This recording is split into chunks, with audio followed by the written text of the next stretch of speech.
Hello everyone, this is Professor Ram Guge and we are meeting once again to discuss very essential topic of the MSBT's online examination for the subject of English for all the first year students of diploma first year and all branches. तो आज video में थोड़ा हिंदी और English दोनों भाषा में हम ये वीडियो बनाएंगे क्योंकि ये टॉपिक थोड़ा कॉम्प्लिकेटेड है और ऊपर से ये वोकैबुलरी बिल्डिंग यूनिट नंबर 4 जो कि 12 मार्क्स के लिए पूछा जाएगा. So definitely this is a quite difficult topic I think and therefore I will be speaking in Hindi language most of the time in this particular video, right? Secondly, अभी तक हमने unit number 2 जो कि 24 marks के लिए पूछा जाएगा पूरा यूनिट कवर किया है. साथ में पिछले 2 लेक्चर में हमने यूनिट नंबर 3 के dialogue and paragraph writing. So ये जो है dialogue and paragraph the question 12 marks question will be asked on these particular 2 topics, and today we are taking the 4th unit, that is vocabulary building, and this topic will be for also for 12 marks. So it's very important to know what exactly vocabulary is, and the content for this topic is we are going to discuss the correctly spelled word. That is the first point which will come for the examination at least for 2 marks. At least there will be 2 questions on this particular section, but it might be that there will be more than 2. Then second, often confused word, and then we have collocation, and finally idioms in English language. So these are the points which are there in the unit number 4 vocabulary building.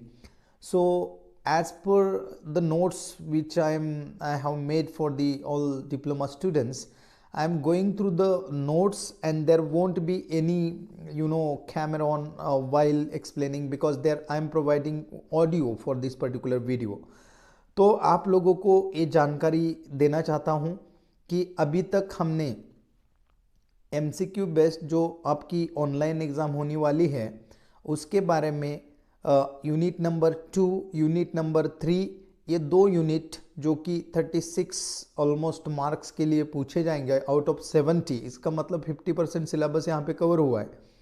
और आज का topic जो कि 12 mark का है 36 into plus 12 it means 48. And last topic कल हम उसके बारे में वीडियो बनाने वाले हैं जो कि स्पीच राइटिंग.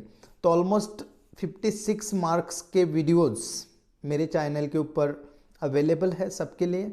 आप लोग यहाँ से समझ सकते हैं कि एग्ज़ाम MSBT का किस प्रकार से होगा. और ये थोड़ा लंबा जाएगा क्योंकि अभी मेरे पास उतना वक्त नहीं है. आप सब जानते हैं कि एग्ज़ाम 25 जनवरी को है. तो ऑब्वियसली आज 18 जनवरी है तो अपने पास सिर्फ 1 वीक है, 1 हफ्ता है. तो 1 सप्ताह के अंदर सब कुछ कवर करना पॉसिबल नहीं. 1 बाय 1 पॉइंट अगर मैं लूँ तो उसके लिए बहुत सारा टाइम लगेगा. तो उतना वक्त मेरे पास नहीं है. तो इसी की वजह से मैं आज पूरा यूनिट एक ही लेक्चर में ख़त्म करने वाला हूँ. तो उसके लिए ज़्यादा से ज़्यादा 25 to 30 मिनट्स का वीडियो बन सकता है.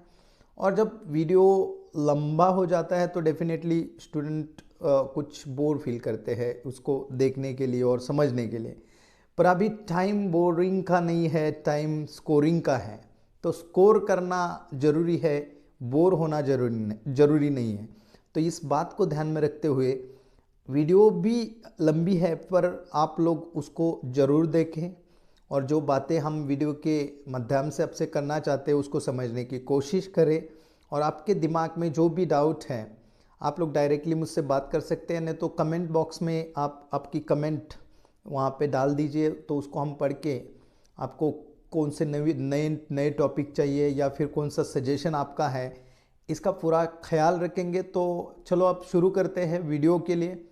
और वीडियो ये फिर से अपने टेक्स्ट बुक के साथ चलेगा और इसमें सारे 4 पॉइंट जो मैंने बताया कि correctly spell word, often confuse word, collocation and idioms. So पूरा यूनिट नंबर 4 इसी एक लेक्चर में हम ख़त्म करने का प्रयास करते हैं. So without wasting time let's begin with the lecture. तो दोस्तों हम लोग यहाँ पर है तो आज हम डिस्कस करेंगे. So today we are going to discuss the unit number 4, that is vocabulary building. So in this particular topic there will be I think 12 MCQ on this particular topic. तो इस टॉपिक थोड़ा complicated है, इसीलिए हम हिंदी और English दोनों language में इसको हम एक्सप्लेन करेंगे. तो सबसे पहले देखते हैं वोकैबुलरी बिल्डिंग. 12 मार्क्स के लिए ये टॉपिक एग्जाम में पूछा जाएगा. इसमें कंटेंट क्या है, तो रूल्स ऑफ स्पेलिंग यानी करेक्टली स्पेल वर्ड आपको आइडेंटिफाई करना है. दूसरा, वर्ड्स ऑफन कन्फ्यूज्ड, तो जो शब्द हमें बार बार कन्फ्यूज करते हैं उन शब्दों के बारे में जानना है. और थर्ड है collocation. Collocation is a combination of words and idioms, जो अलग अलग वर्ड मिलके एक इडियम्स बनती है लेकिन उसका लिटरल मीनिंग नहीं होता है, उसका कनोटेटिव मीनिंग कुछ अलग होता है. तो इनको हम समझने की कोशिश करेंगे और किस प्रकार के सवाल एग्ज़ाम में इस कंटेंट के ऊपर पूछे जाएंगे, क्योंकि ये भी बहुत ही महत्वपूर्ण टॉपिक है as far as the upcoming examination of English subject MSBT is concerned, right? So let's start with the spelling. Choose the correctly spelled word from the list given below. So आपके text book में 20 word दिए हैं, तो इसमें से 2 MCQ question exam में आ सकते हैं.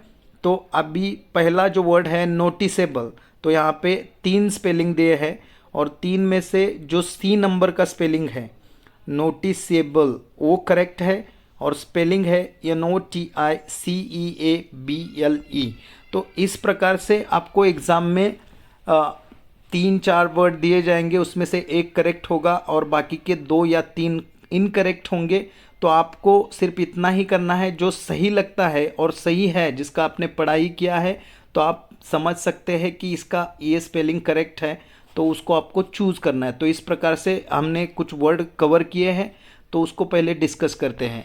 सेकंड वर्ड है बिगिनिंग. तो बिगिनिंग का सही स्पेलिंग होता है यहाँ पे ऑप्शन नंबर बी, BEGINNING, तो that is the correct option. तीसरा वर्ड है स्किलफुली. तो स्किलफुली का स्पेलिंग होता है SKILLFULLY. यहाँ पे C answer is the correct है.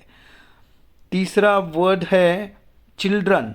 चाइल्ड्स कभी नहीं बोलते और चिल्ड्रंस ये प्लूरल कभी भी यस ऐड होके नहीं आता है, तो यहाँ पे बी ऑप्शन जो है चिल्ड्रन वो करेक्ट है. हैप्पीनेस. तो हैप्पीनेस को बहुत बार बच्चे क्या करते हैं कि वाई को ऐड करके आगे नेस लगा देते हैं, पर वो कभी सही नहीं होता है.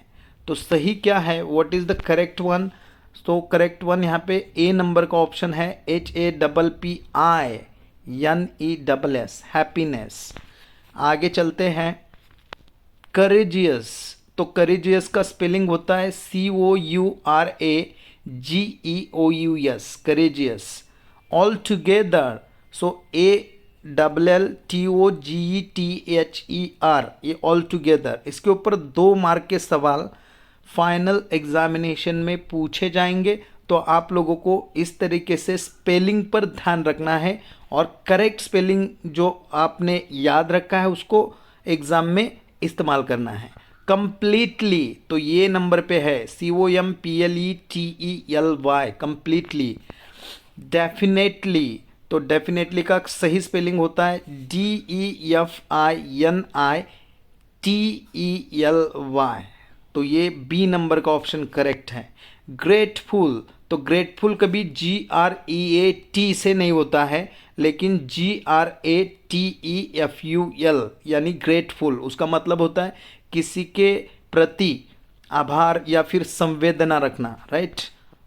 थैंक्स बोलना किसी को. यूनिक. यूनिक का स्पेलिंग होता है UNIQUE, राइट. तो ये नंबर का ऑप्शन करेक्ट है 11 नंबर पे. लीव्स और लीव्स, तो यहाँ पे लिप्स बी नंबर का आंसर करेक्ट है. आगे चलते हैं 13 नंबर पे. तो option B referred, REFERED. 14 number counsellor. तो काउंसलर COUNSELOR, LLOR नहीं है. नाइन्थ. तो नाइन्थ का होता है यहाँ पे NINETH, नाइन्थ. वैकेंसी. तो बी नंबर पे इसका प्लूरल आई से बनता है, जैसे हैप्पीनेस था उसी प्रकार से। वैकेंसीज बी नंबर पे है। एंग्रीली, तो एंग्रीली ANGRILY, तो इस प्रकार से ये बनेगा। 18 नंबर का बिगिनर, तो बिगिनर का जो पहला है BEGINNER वही करेक्ट है। की, तो keys, right, KEYS, this is the correct answer.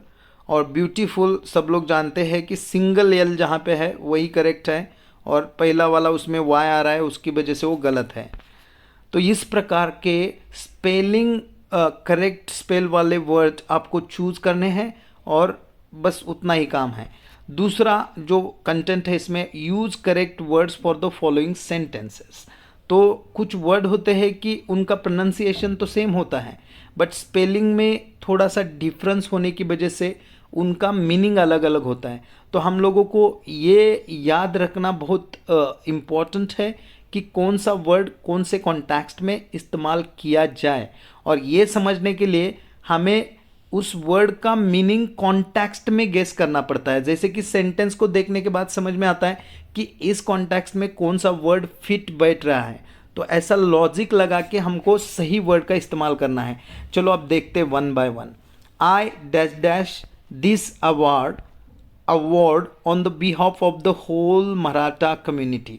तो अभी यहाँ पे स्वीकार करने की बात हो रही है, तो स्वीकार करने के लिए इंग्लिश में वर्ड होता है एक्सेप्ट, द ए नंबर का, और बी जो है वो एक्सेप्ट है।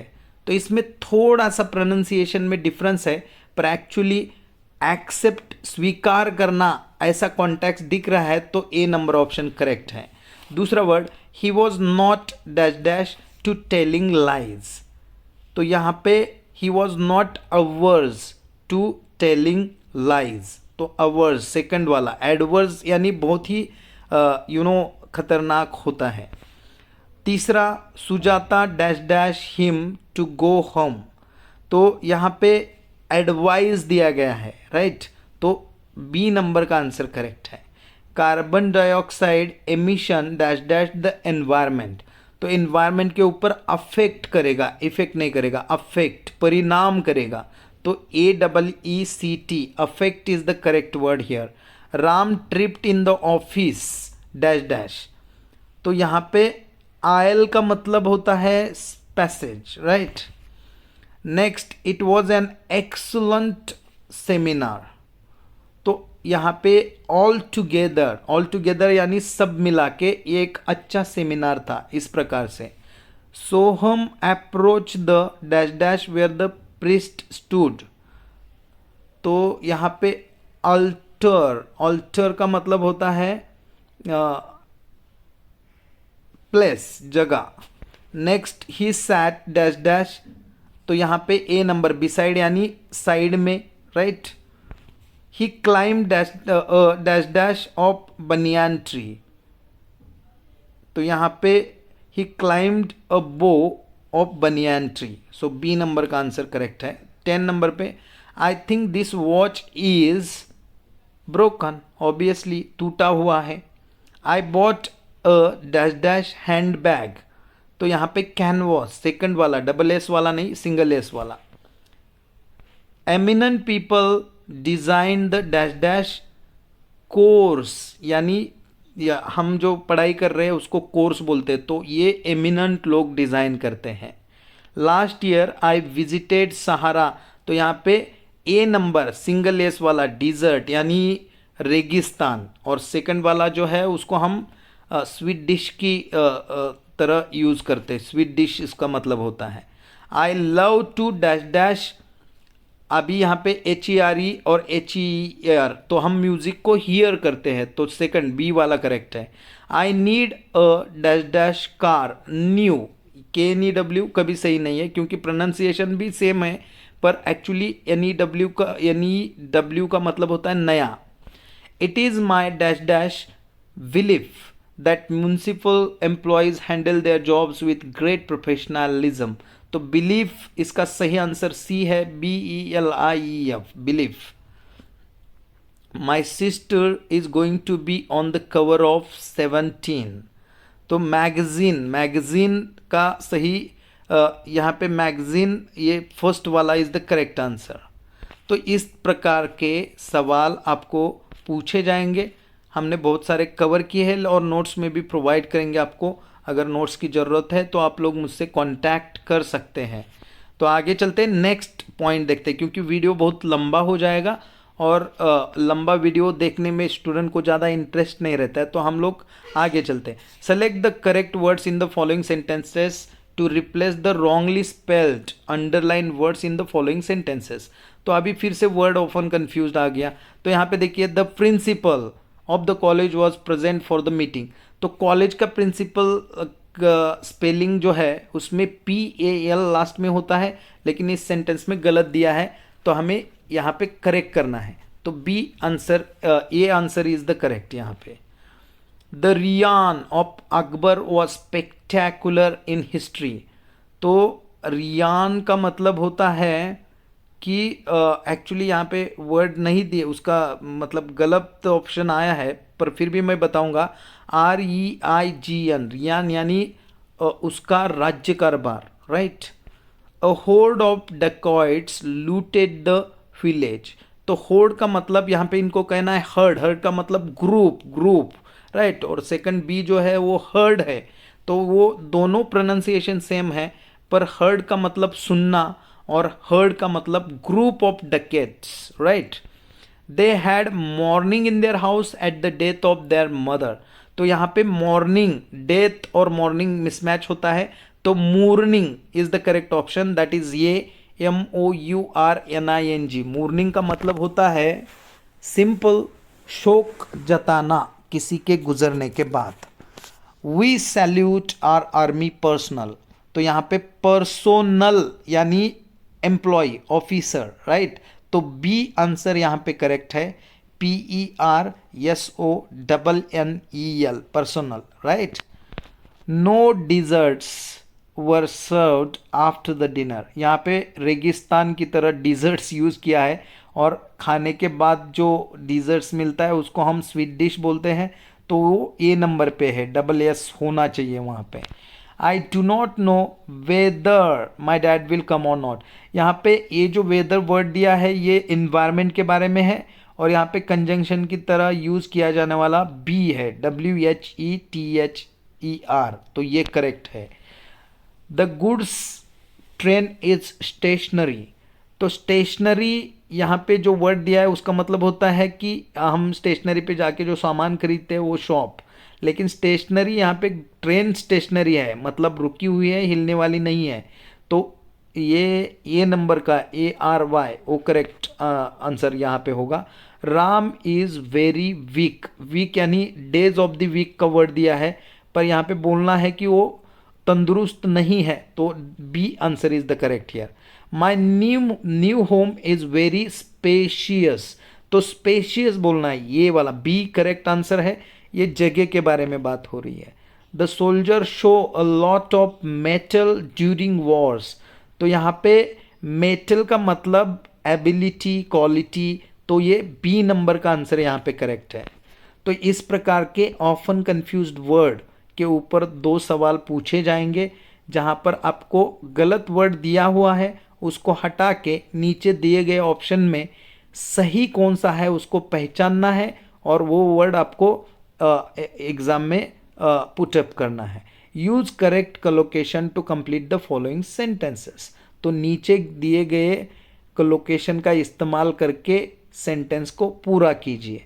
तो यहाँ पे ऑल्टरनेटिव पॉसिबल है, पर ज़्यादा क्लोज कौन सा लगता है, most close, which one is the most और more close to the answer, इसके हिसाब से चलना है। लॉजिकली सारे 2-3 आंसर तो करीब करीब ही सही लगते हैं, लेकिन बहुत करेक्ट कौन सा लगता है इसको पहचानना है। Mother said to daughter have a good time, तो ये भी ठीक है। डू नथिंग ये भी हो सकता है, टेक अ लुक ये भी हो सकता है, लेकिन have a good time is the more appropriate here. My father advise me to dash dash since the beginning of my career. तो my father advise me to keep a diary since the beginning of my career, right. तो keep a diary is the correct answer.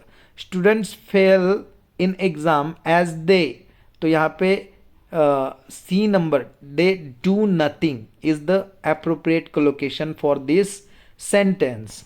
Professor Patil dash dash at the students, तो यहाँ पे D take a look at the student, ये correct answer है. We need to dash dash with latest technology, we need to keep in touch, ये collocation fit है क्योंकि हमें संपर्क में रहना है नए तंत्रज्ञान के, right. Let's dash dash for an hour, take a break is the correct collocation for this situation. If you dash dash, यहाँ पे if you break the law, तो break is the correct because that is very perfect, you will be punished, right.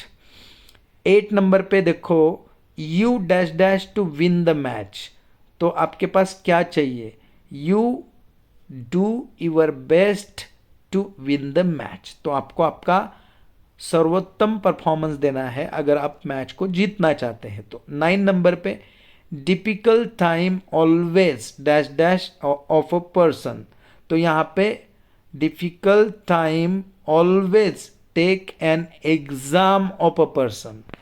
10 number पे, it is our responsibility to save electricity, तो ये हमारी एक जिम्मेवारी है. Select appropriate meaning for the following collocation, तो अभी यहाँ पे एक कलोकेशन दिया हुआ है और उसका सही, यहाँ पे एक्चुअली ये इडियम्स है, इसका सही मीनिंग पहचानना है. तो क्रोकोडाइल टीयर्स, मगरमच्छ के आंसू, इसका सही मीनिंग क्या है, इनसिंसियर टीयर्स और crying, which means fake emotion. Second है अ पीस ऑफ केक, इसका मतलब होता है वेरी इजी वर्क, तो option number C is the correct. To take notes, इसका मतलब होता है टू नोट डाउन समथिंग, लिख कर लेना, जैसे क्लास में टीचर बोलते हैं ना, नोट डाउन और take a notes, right. 4 number पे आ रहा है come into view, come into view इसका मतलब होता है to come in limit of sight, आंखें जहां तक जाती है वो एकदम आपकी आंखों के दिखने के इतने स्पेस में आ गया, right. So that is come into view. Next है टू गेट रेडी, सबको पता है इसका मतलब होता है to be ready for something. Meaning of the idiom blessing in disguise, तो ये जरा अलग है, इसको समझने की कोशिश करते हैं. ब्लेसिंग इन डिस्गाइज का मतलब होता है इसका मतलब बहुत ही सिंपल है कि हम बहुत सारी चीज़ें करते हैं तो इनिशियली हमको लगता है कि ये ठीक नहीं होगा, लेकिन अंत में पता चलता है कि जो किया वो सही था, तो उसको बोलते blessing in disguise, right. Next है क्राई ओवर स्पिल्ट मिल्क, तो इसका मतलब होता है कि कंप्लेंट अबाउट अ लॉस, और उसका थोड़ा हिंदी में अगर समझा दो तो जो चीज़ वापस नहीं आ सकती, जो गलती हमसे हो गई है उसके ऊपर रोने से क्या फ़ायदा. So cry over spilt milk is a not good idea. A man of letters, तो इसका मतलब होता है कि बहुत सारा पढ़ा हुआ इंसान.